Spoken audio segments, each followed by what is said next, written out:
This amazing panorama was taken within the Gediz Vallis channel on Mars.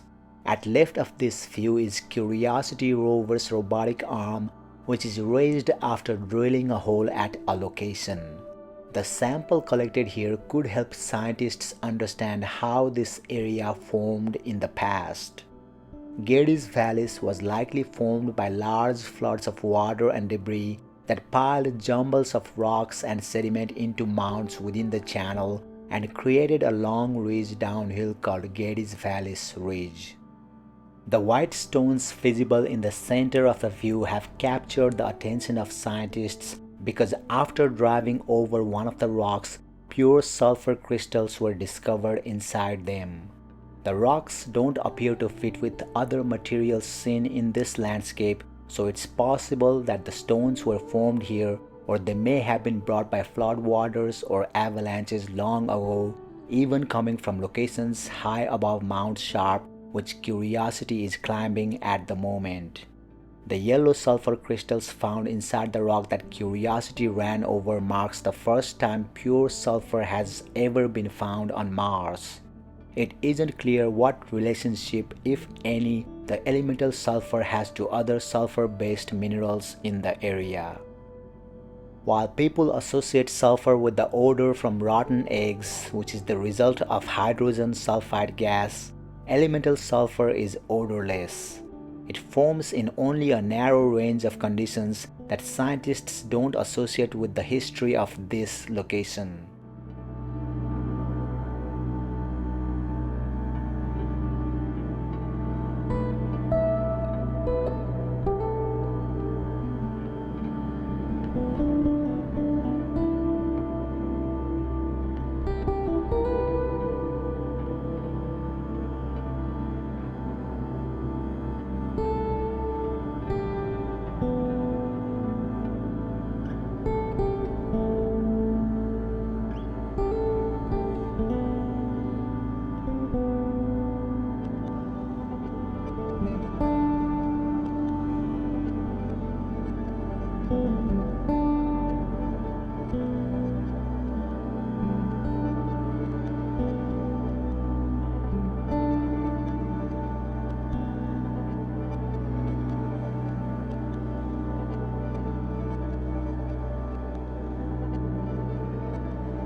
In this view, lower wall rock spurs are found that spread dark materials onto a dune field, suggesting local wall materials are a nearby sediment source for the dunes. Dune sand, wall spurs, and boulders are all partially composed of olivine, a common mineral formed in volcanic processes, supporting the notion for local sourcing of dunes. Olivine is highly susceptible to weathering by aqueous processes, indicating these dunes and the wall debris formed after any such activity. Interestingly, clay minerals known as phyllosilicates are detected farther up the wall, suggesting that aqueous alteration of wall materials has occurred in the ancient past.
While slowly climbing the slopes of Mount Sharp recently, Curiosity rover discovered large deposits of carbon locked away in carbonate minerals.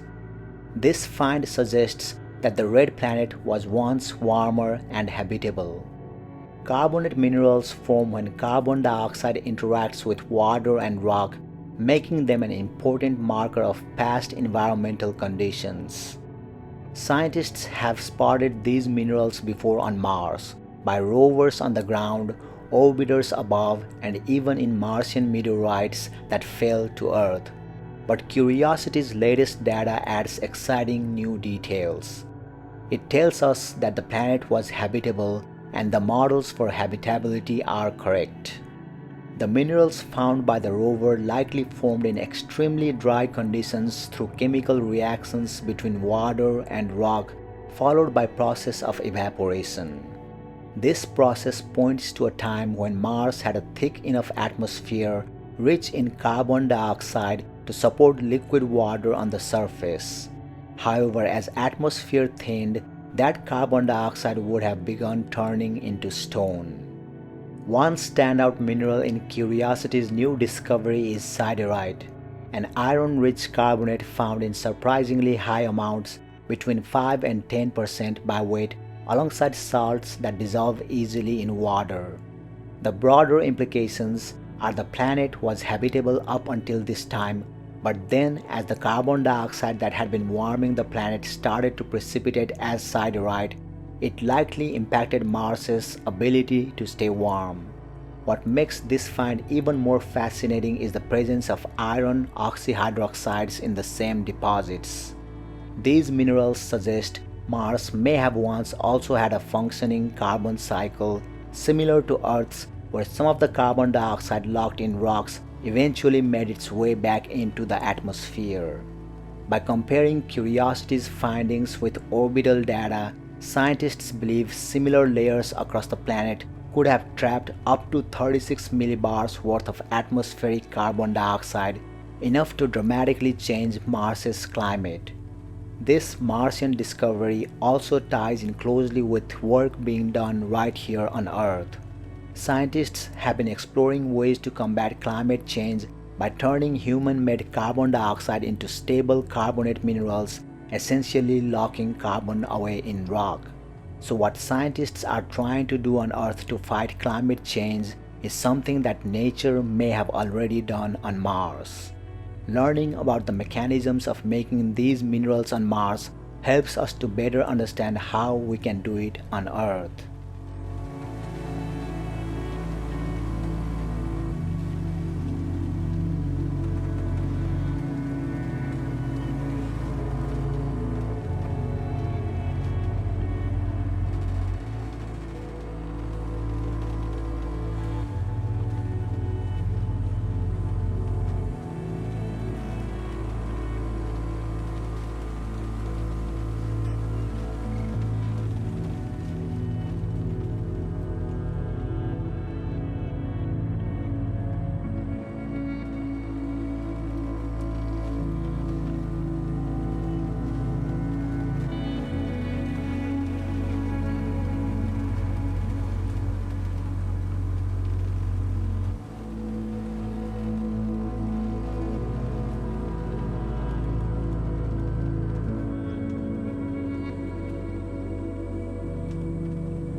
The Cerberus fossae are a series of semi-parallel fissures on Mars formed by faults which pulled the crust apart.